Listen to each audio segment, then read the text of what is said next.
Now I would request my colleague, Mr. Pankaj Raj Kumar Rati, to come over here. Pankaj is by qualification, is a chartered accountant. A few years back, he joined Almas as a partner, and he's heading our treasury. And I will not take much time. He had a lot of experience. His forte is ECB. He is an expert in external commercial borrowing, hedging, long-term hedging, which we are lacking in Almas. Pankaj, with this brief introduction, over to you.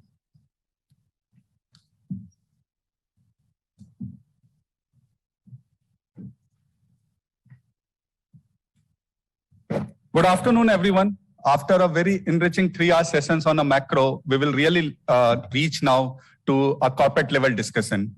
So today on my panel discussion, I will be joined by 5 people. There are 2 representatives from corporate side, 2 representatives from bankers, and 1 from exchange. I would request Mr. Yogesh Sharma to join here. I would request Mr. Tojo Banerjee to join here. I would request Mr. Sudarshan Sharma to join here. Sudarshan Bhatt, sorry, my apologies. I would suggest put Vanki and Mr. Ashok Gautam also on the screen.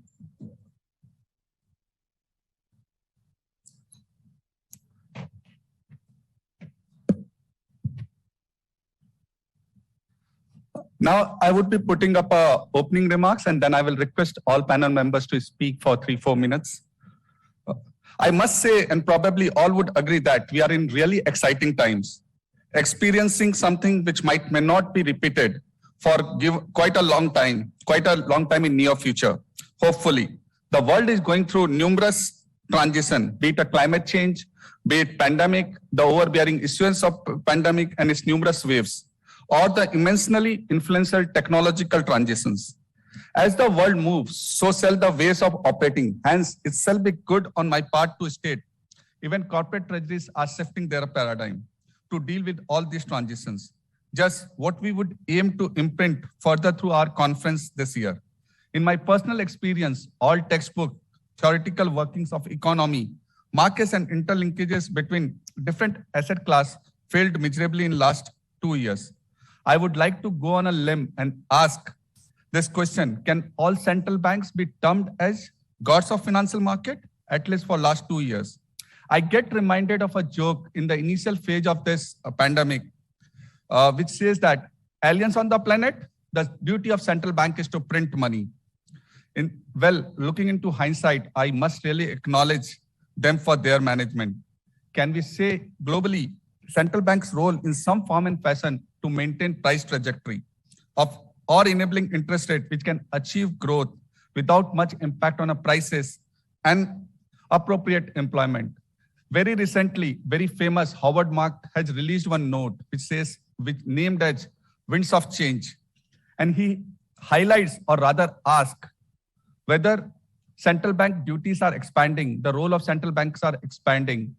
He asked whether role of central bank is to maintain upward trajectory of asset prices. He also asked whether central bank duty will also include to take care of climate protocols.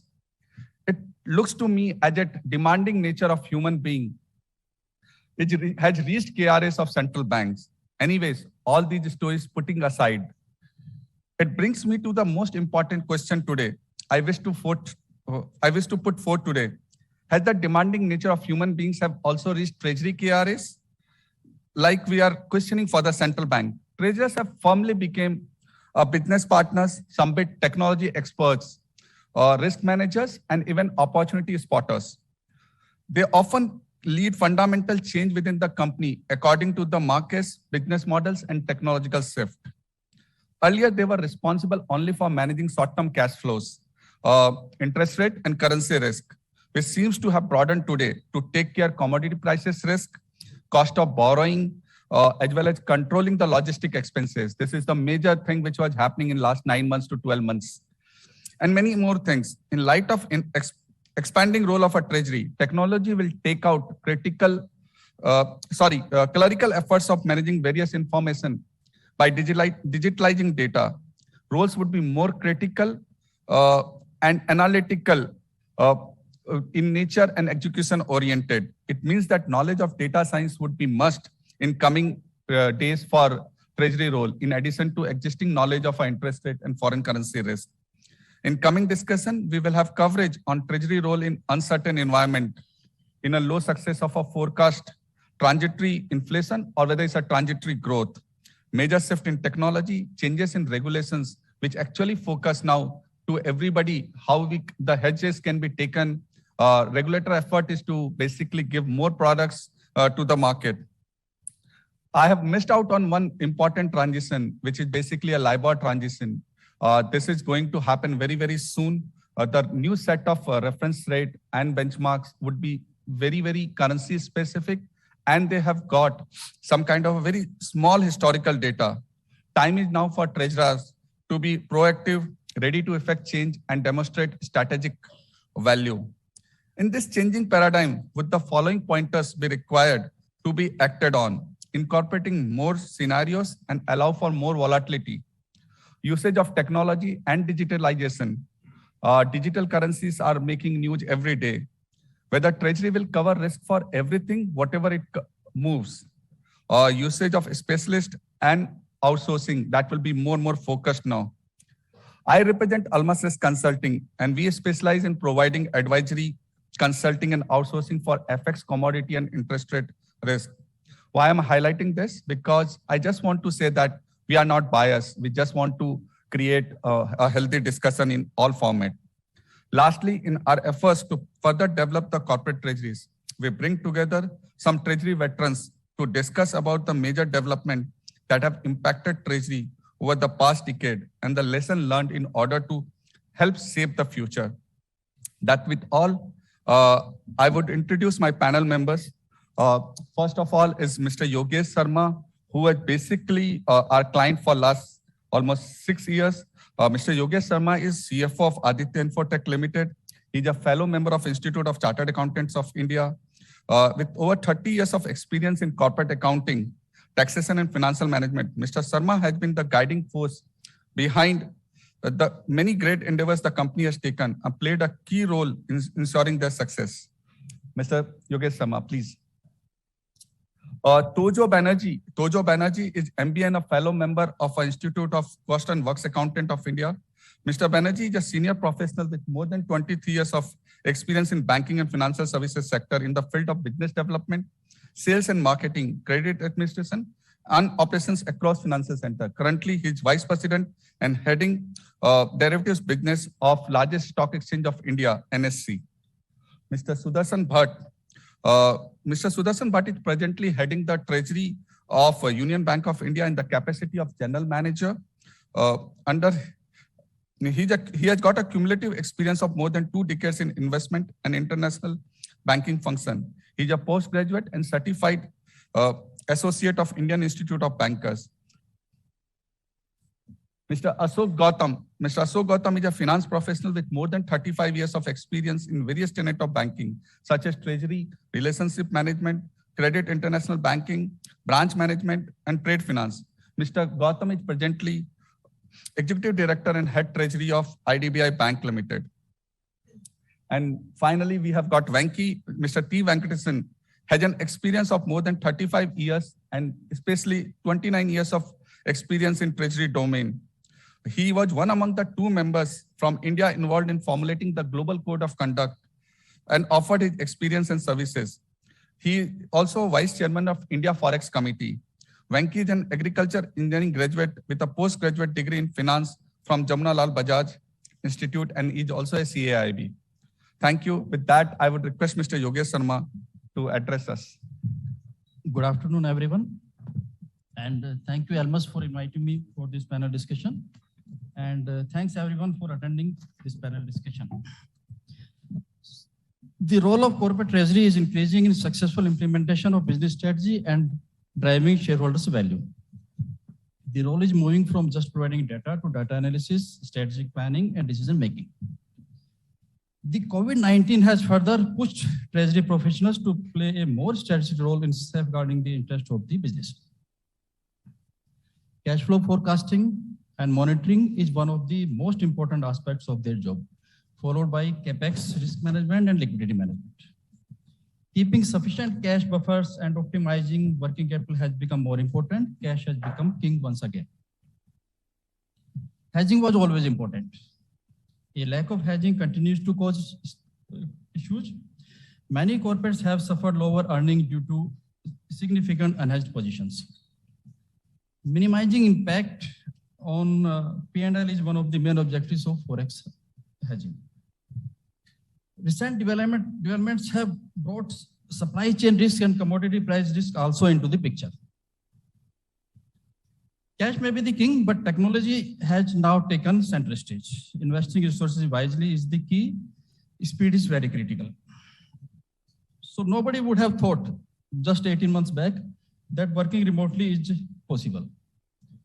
It was considered that only IT work can be handled remotely, and especially in finance functions. So presence in office was considered a must. But surprisingly, everything was handled remotely.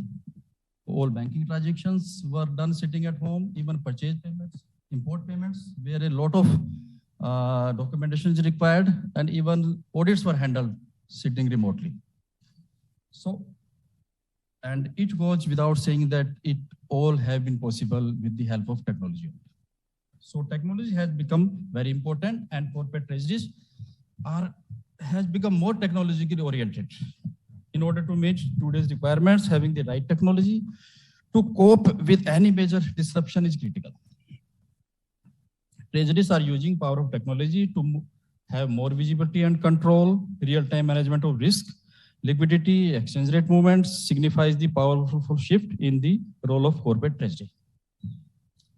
In this challenging scenario, treasuries are taking appropriate measures to optimize working capital more than before. Ensuring liquidity and smooth cash flow is most important. Implementing frequent system and operational updates, identifying the areas of focus has become essential. COVID-19 has further grown the challenges and pushing CFOs and the treasury even closer together. The treasury is now more widely included in the company's plan for growth, while also implementing even more rigorous risk management across the board. Digitization and automation has enabled to outsource functions.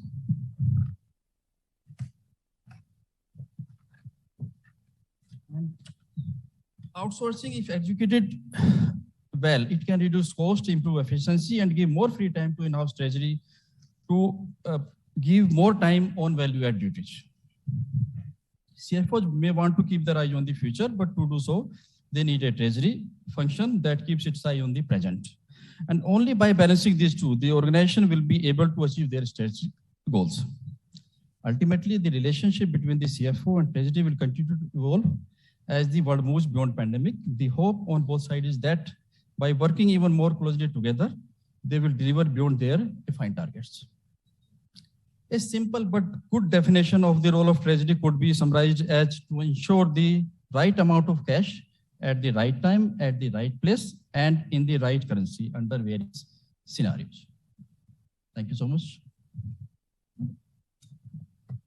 I would request Dojo sir to give his remarks.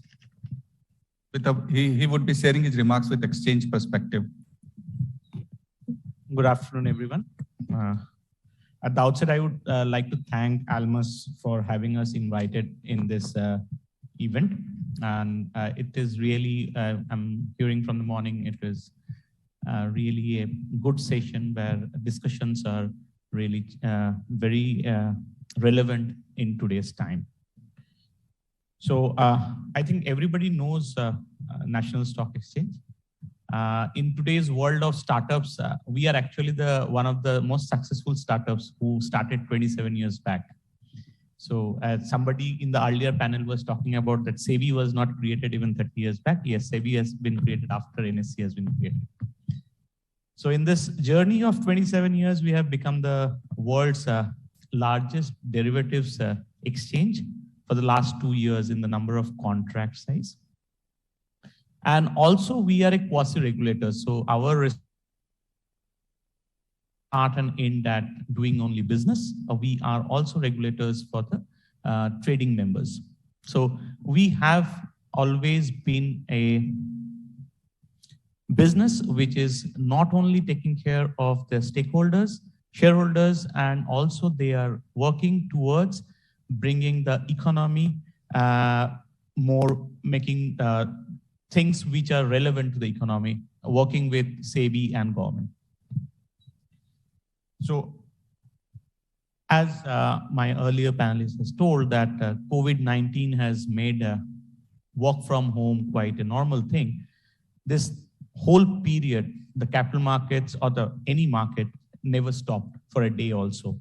So you can understand, which was nobody thought before March 2020 that an exchange can run without people coming to the exchange actually. Yes, of course, people were there in the exchange, but very limited to the actual numbers what they come. And all our trading members also operated from their home, which was not at all expected earlier. Actually speaking, if you see in the last 18 months, most of the global equity markets has bounced back. And same Nifty 50, the benchmark index, which tracks India, has also bounced back, and it has shown a growth of 64% from the March 2020 lows. The best thing which has happened during this COVID period, if you see, we have seen a FPI flow of around $39 billion. So which is not at all a small amount, and it shows that FPI still pose a lot of faith on the Indian economy, which is very important. And another thing has happened, which has never happened in India. If I take the number of investors in the market till March 2020, you will be surprised, we had only 3 crore investors. And from April 2020 till August, we have added another 2 crores. So the pandemic has seen 2 crore new investor, and I'm talking about new means they have never been in the market. These new investors have entered into this market, which is a big thing in Indian capital market history. It has never happened earlier. So we have seen a huge participation increase. And the liquidity also has increased substantially in the secondary market, which is quite a good scenario. Equity turnover has jumped around 14% from FY21 to FY22 till date. Derivatives has also similarly has increased by around 13.3%. And the currency market has grew by around 8%. We are again the largest stock exchange for currency derivatives in currency options worldwide for the last 2 years, and third in the currency futures, which is very relevant for the treasury management part. And there is we have grown around 15% from the last year on year for the last year. And if you see, there is a huge interest in USD INR pair. And today, if you see, a lot of exchanges across the world is bringing that contract in their portfolio because it is attracting a lot of interest from investors. Recently, like we have launched a weekly on this USD INR because that was a demand in the market, and we are seeing it has taken off the moment it was launched. And another thing which we have seen in the Brexit, post-Brexit, there's a huge demand on the Euro INR and the GBP INR. This pair was never that liquid, and we have seen it has become very liquid during this Brexit, after the Brexit period, and it is doing really good. I think from the morning, I'm hearing a lot of things on the corporate bond. And the best part has happened in this pandemic time on the corporate bond secondary market. So everybody is aware that there is a huge primary market in the corporate bond, but there is not a very transparent exchange traded corporate bond secondary market. It is more of a OTC kind where deals are happening it gets reported in the clearing corporations. SEBI has come up with a request for quote platform in corporate bonds, which was launched in February 2020, but it didn't took off that much well that time. But from October 2020, when mutual funds were made compulsorily to trade 100% of their within mutual fund transactions and 10% with the other participants, market participants was made. And insurance regulator has also done it for them from November. We have seen a substantial increase in RFQ platform. And the volume, if you, in this period from October to this November, we have reached around 23% of the OTC market volume in our exchange today. So, which was 0 earlier, it has become 23. And we expect it to grow further because currently SEBI has come up with making mutual funds to do at least 25% of their corporate bond trading, secondary market trading in this platform. So we expect this to grow further. So this is one step towards making the corporate bond secondary market more vibrant and more transparent so people can come in and have a look into it. Apart from that, on the bond side, on the retail side also, we have got a GoBid platform for retail customers where they can come and bid on the government bonds. And then we have a primary issuance market. And also to hedge your risk, we have products on interest rate derivatives. So if you see in the treasury management, we have all this gamut of things today in the currency, in the forex side and the debt side, which helps them. Thank you. Thank you, Tojo. I would request Mr. Bhatt to give opening remarks. Good afternoon, my colleague panel members, or my delegates. First of all, I am thankful to Almas Rupee Conference team for giving me the opportunity to participate in this changing paradigm of corporate treasury risk management. My views on this is that the functions of corporate treasury has come a long way from cash management and liquidity management into risk optimization and profit maximization. In an orderly environment where competitive advantages are available with the environmental change, with the market volatility and regulatory strict conditions, and with the improvement of technological advancement, this will become a challenge in the treasury management. The corporate treasury has evolved into some strategic functions, which are having key challenges, without which the corporate treasury will not run. So these key challenges has resulted into paradigmic shift in the corporate risk management. The main challenges are aligning the financial risk management with the corporate objectives, minimizing the operating expenses of the organization, leveraging the technology with the modern equipments and strategic alliance with the operational risk management, and performance management with risk alliance, and advising the profit and loss, cash flow management, and also analyzing the supply chain with the cost of capital, addressing the surplus issues with the return on capital, and taxation, audit, compliance, cyber security issues. These are all the challenging tasks for a corporate treasurer. With the traditional activity coming into picture, earlier traditional activity was considered as a panel of compliance. However, it has been diversified into a profit center of the organization. Therefore, the traditional activities have been challenged at every level. Stakeholders, customers, as well as corporates have been distracted with the digitization and technological advancement. So thus, the corporate treasurers are facing a challenge both globally as well as domestically. Therefore, they are become the reservoir of risk management as well as central analytical excellence. So basically, I will conclude with this. There are three major functions of the corporate treasurer. One is operational functions. That operational functions consists of traditional activity, which is consists of receivable management, supply chain management, receipts and payment management, liquidity management, hedging tools, and commodity risk, and reporting to the regulator as well as to the top management.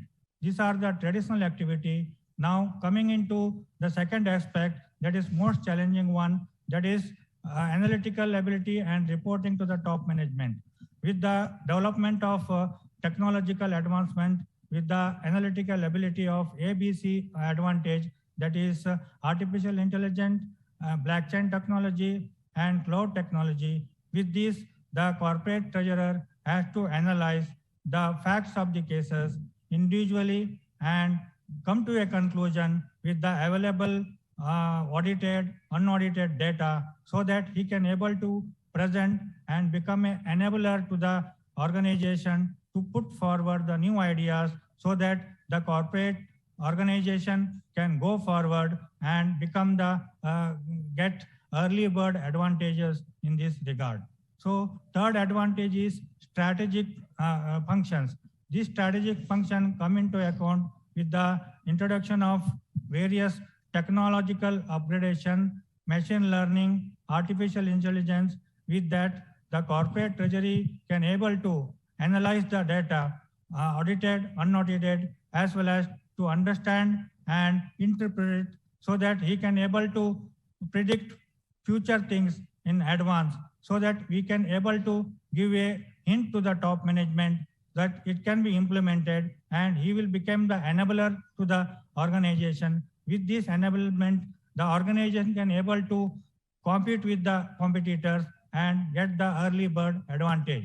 These three concepts have been very critical. However, with the advancement of the technology, the traditional functions have been less taken into account. More focus will be given towards the advancement of the technology and machine learning and artificial intelligence. With that, the corporates can able to predict the future prospects in the price movement, in the currency movement, in the liquidity movement, interest rates risk, various other parameters, so that they can able to give a presentation to the top management about the enabling aspect of the future market developments and become and take the early bird advantage in this segment.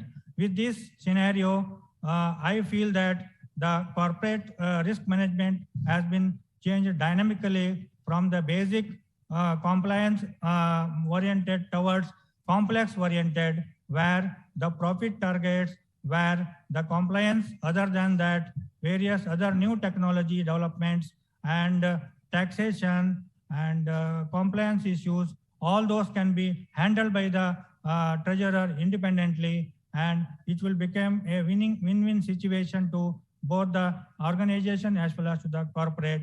With this, I want to conclude that the corporate treasurers are the fire brigaders of the organization. With that, they can able to give 24/7 information to the organization or top management, with which they can able to surpass all the required things in advance and get enabled and take the early bird advantage. Thank you.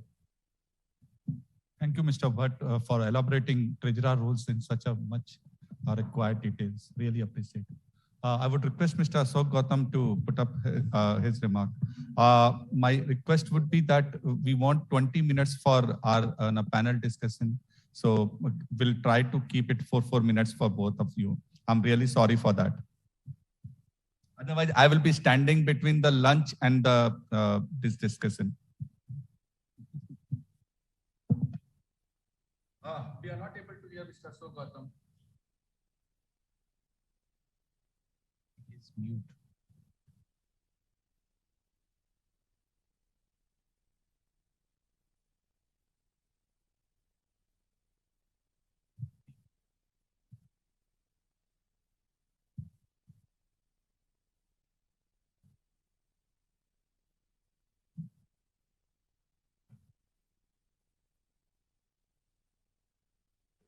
Hello.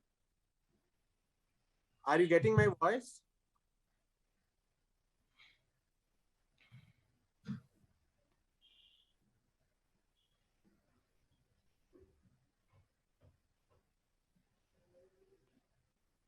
Hello. Okay, Mr. Venkat, can you start? We will go back to Mr. Gautam later. Okay, sure. Can you hear me? Yeah, we can hear you. Very good. Okay. Good afternoon, all. Thanks, Almas. It has been always a pleasure to be a panelist in the Almas conference on the treasury domain. And the topic changing the paradigm of corporate treasury risk management is very apt with the COVID-19, if not fully, partly behind us. Of late, there has been a larger focus on the corporate risk management, partially for the reason that many were of the opinion that the risk management was putting brakes in the growth of the organization. But now it has been understood that the brakes are there only to move ahead faster. The traditional role of a corporate treasury has changed over the last few years in the fast-moving complex world.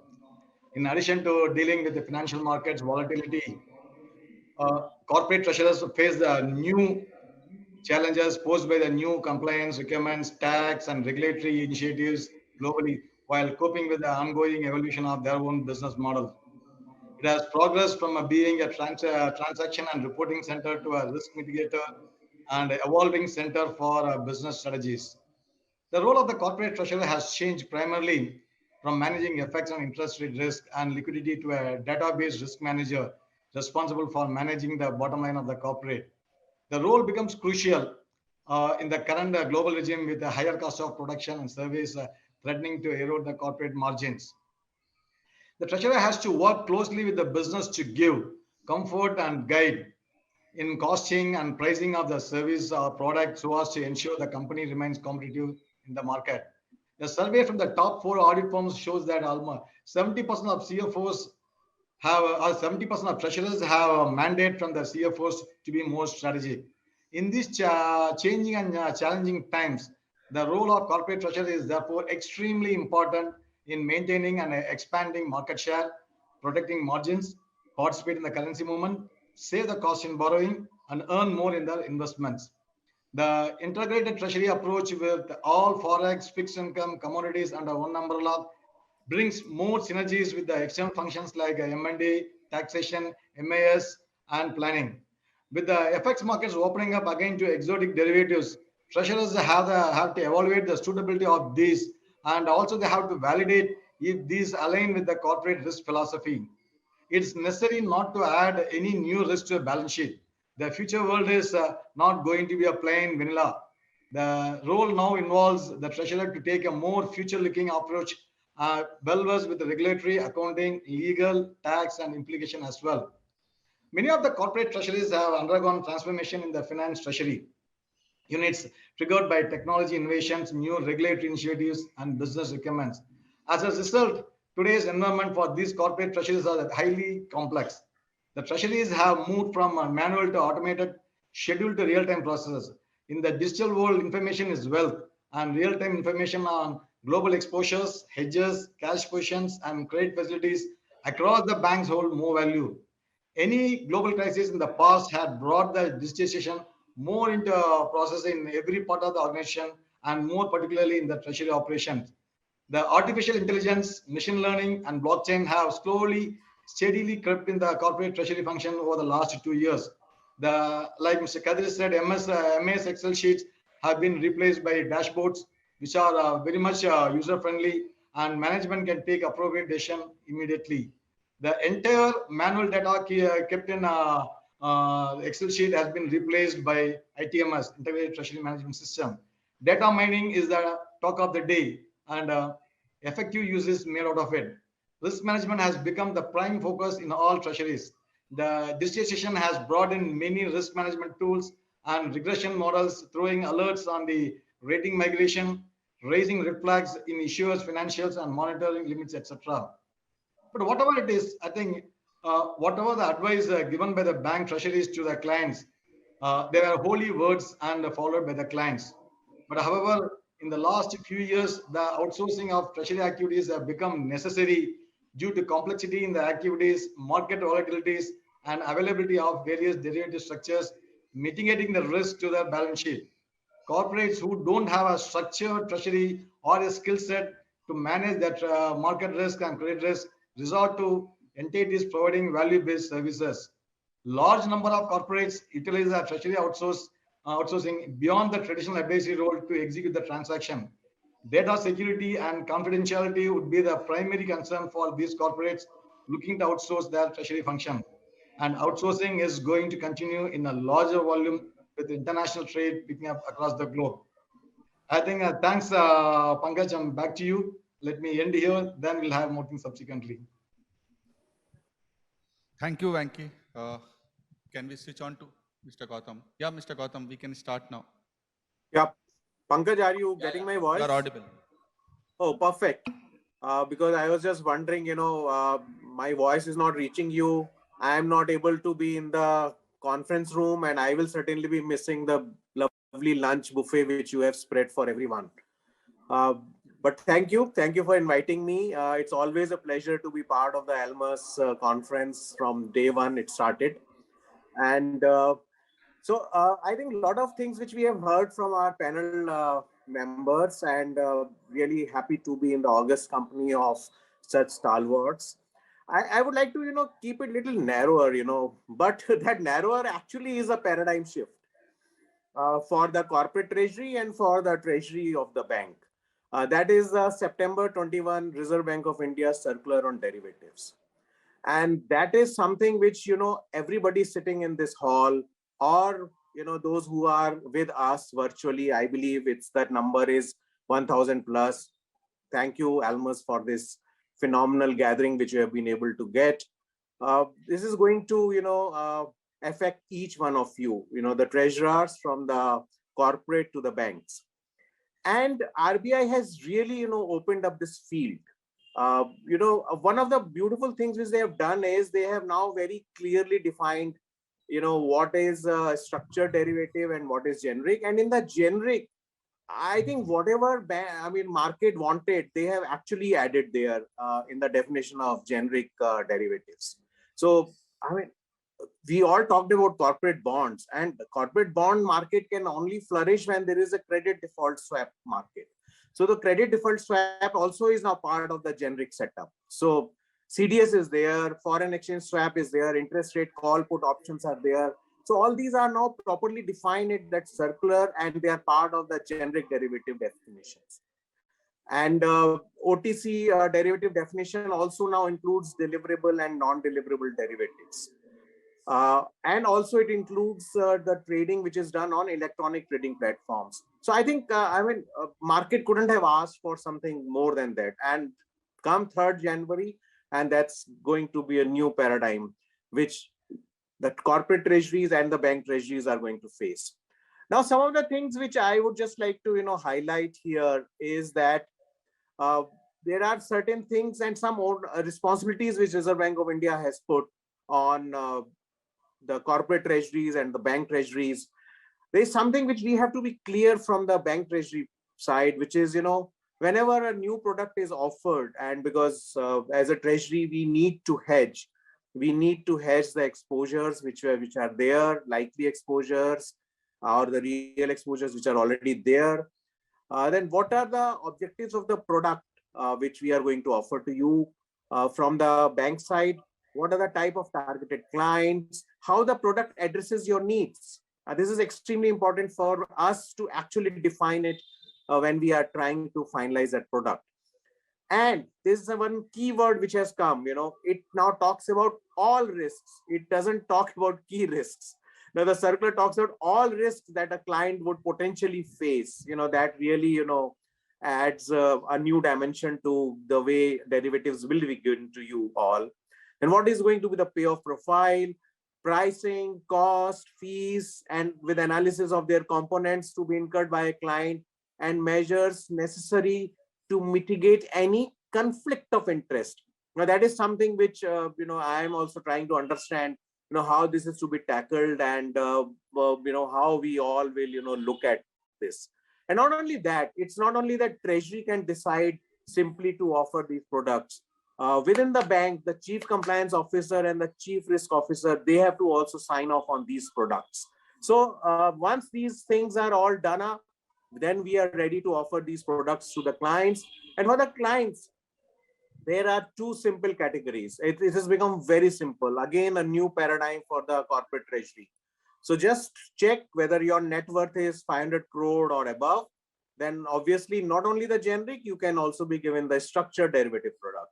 But if it is less than 500 crore, don't worry. This whole list of generic derivatives essentially allows you to, my view, hedge whatever risk you can think of and which is in your books. So these are some of the things which I thought I would highlight. And one or two things which I would just like to mention is about the user appropriateness. Now, a product shall be offered only to those users who have the necessary knowledge and skill.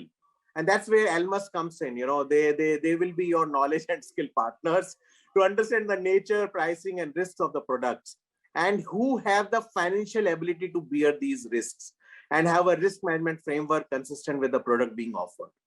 So I just wanted to highlight these things, throw it open to the audience, throw it also among the various virtual audience who are there, that there is a big paradigm shift which Reserve Bank of India has unleashed, and we all have to be very much ready, be whether we are corporate treasuries or bank treasuries. So over to you, Pankaj, and let's move on.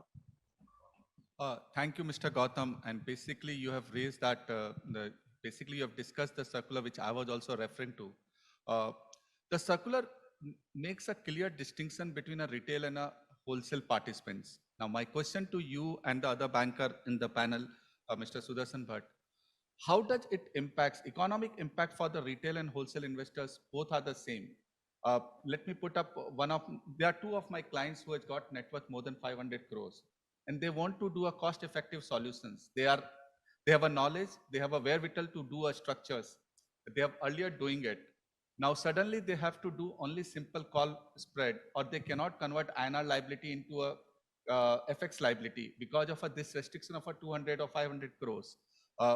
I just want to know whether information or appropriateness is more important or a net worth, because economic impact of such moves are going to impact the both companies or all the set of the companies same. They used to do these structured products earlier, but why the 500 crores? Why can't be all products can be offered till the time the risk management activities are in place and the appropriate disclosures and management reportings are there?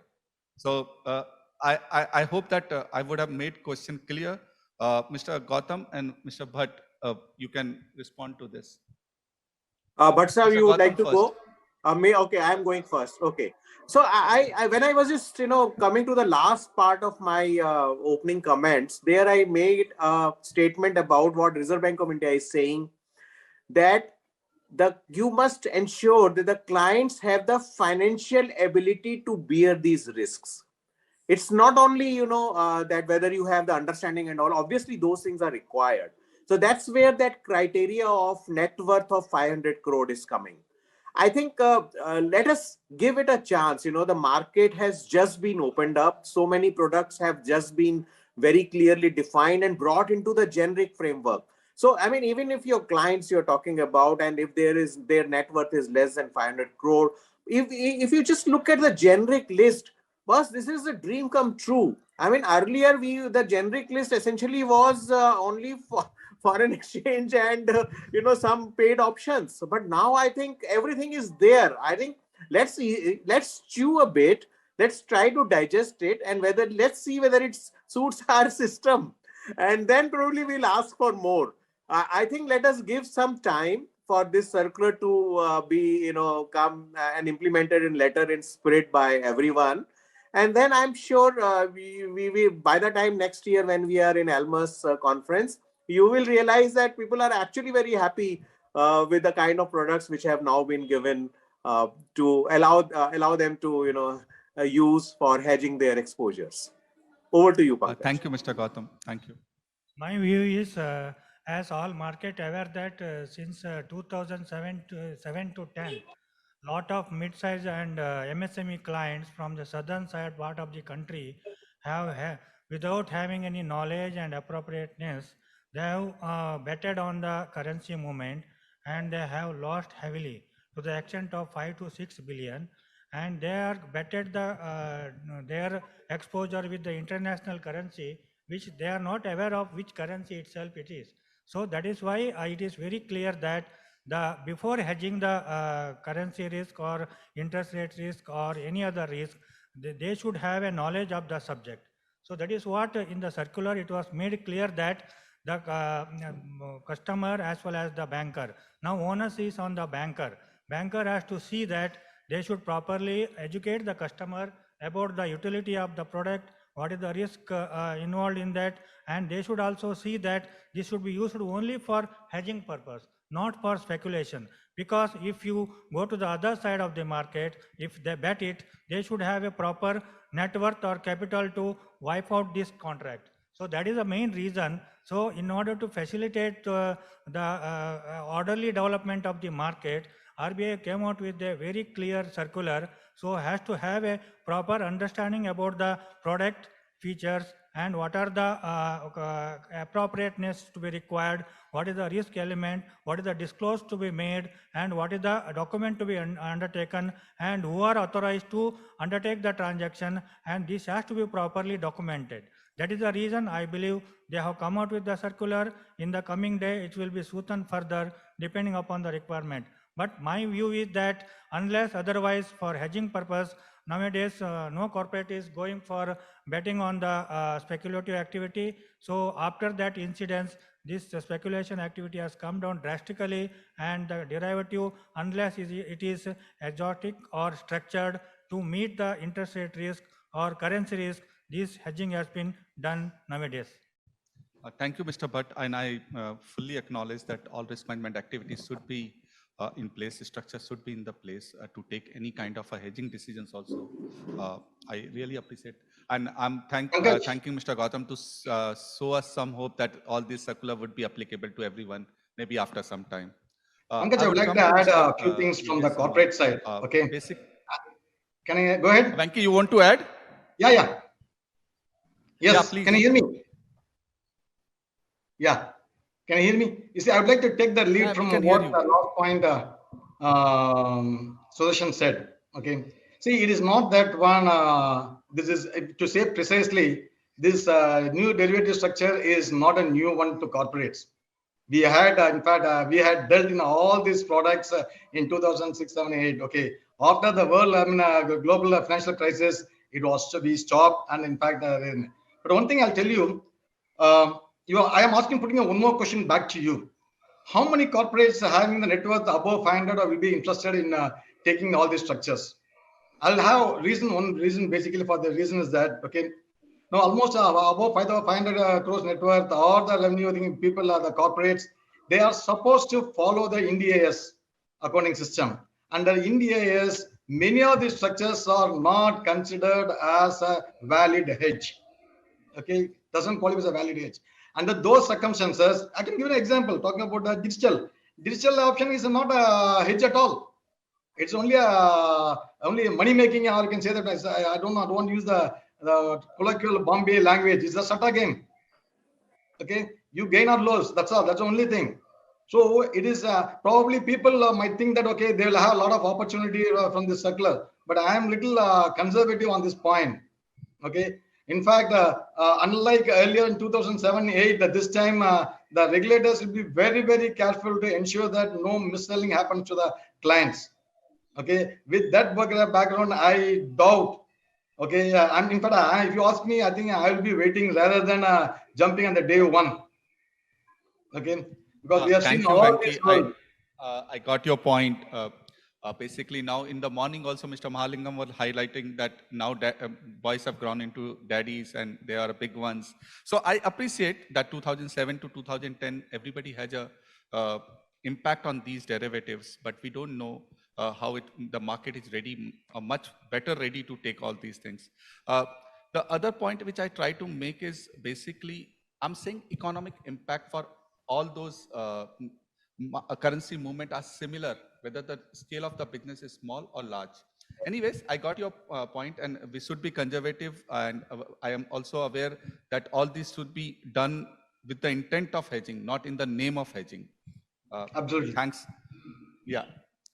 I'm coming back to Yogesh ji, and Yogesh ji, as you highlighted also the roles of a treasurer, but I'm seeing that earlier it used to be a vertical of a finance. Now it's taking a equal, as Mr. Bhatt also highlighted, and globally is the equal importance to a treasurer parallel to CFO.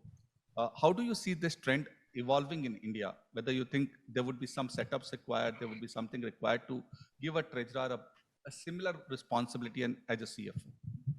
Yeah, thank you, Pankaj. Yeah, as per me, basically, importance has increased. There is no doubt about it, and I would not suggest taking it as an independent role. But as per me, this finance CFOs and treasury are coming even closer now. And by coming closer, so basically they are being involved in more decision makings, in business strategy, and in wide scheme of things of business goals. So they are being included now. So the role is increasing, but I think considering it totally independent function, so will be little bit conflict of interest as per me. I got you. Venki, would you like to comment on this? Yeah, can I go ahead? Yeah, please.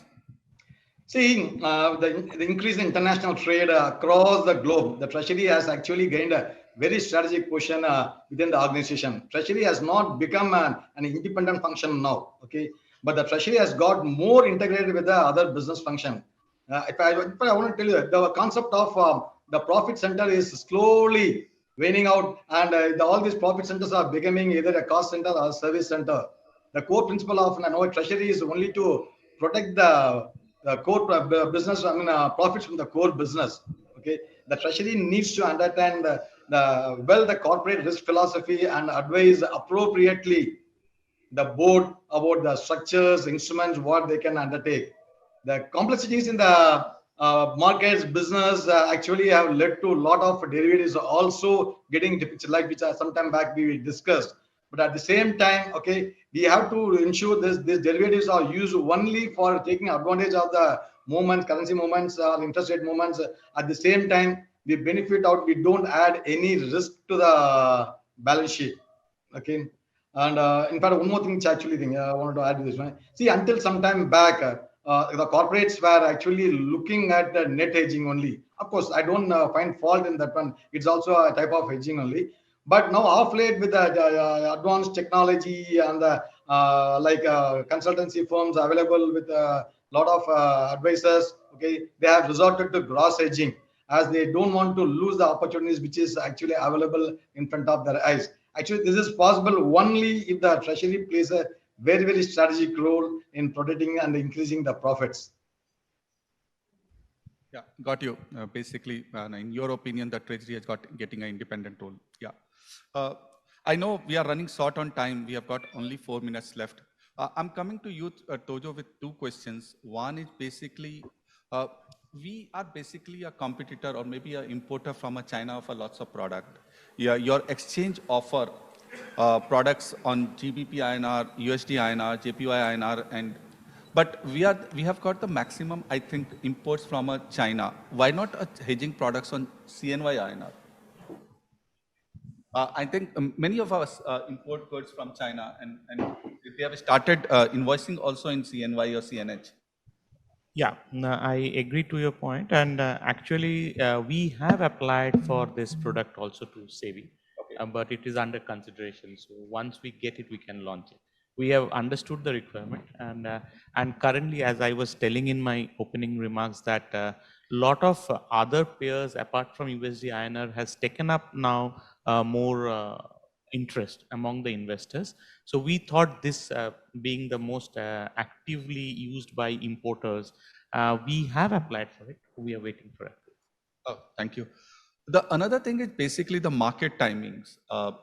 It had been mentioned that currency market in India would be available for 24 hours. RBI had put up that circular timing and all. But banks, as of now, offering products from 10 to 3:30, which is a specified time. Beyond that time, it becomes illiquid. That's one thing. And where exchange is offering hedging or futures or options contract from 9 o'clock to 5 o'clock, why this discrepancy and why it cannot be extended a bit more? I think it's a very relevant question what you have asked. If this COVID would not have come, I think we would not be asking this question and we would have extended hours. There was approval for extending the market, but due to COVID, when you have seen the OTC market also got reduced, and though exchange market was trading till 5 o'clock, now the regulators are of the view once this scenario eases off, at least we will try to extend to certain extent. I think we will start with the 9 p.m. till 9 p.m. market in the, so 9 to 9 we will start off and then we can go till 11:30. So that's the plan as of now. So we have to see this easing off of COVID effect to get that started.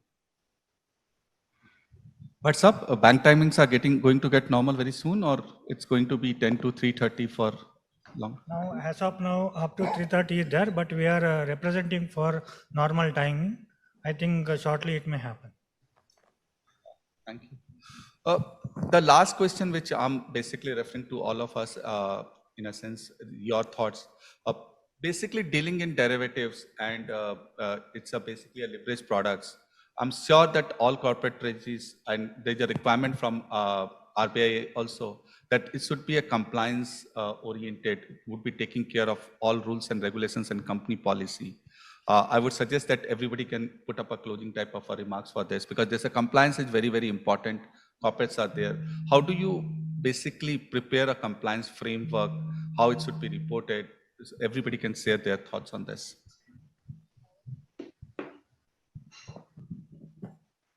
So as far as derivatives are concerned, compliance culture should be mandatory because these are high risk and high price instruments. So the customer appropriateness as well as market maker should understand the concept of the interest rate derivative or currency derivatives in such a way that both the people should understand properly. They should understand the risk element, and they should also properly disclose the element of risk in their balance sheets, and they should also document it properly and take the board approval from the competent authority for undertaking this transaction, so that in future, if there is any negativity affected, so their capital should not be eroded, and they should be able to bring down the cost of the their operations by properly hedging this instrument.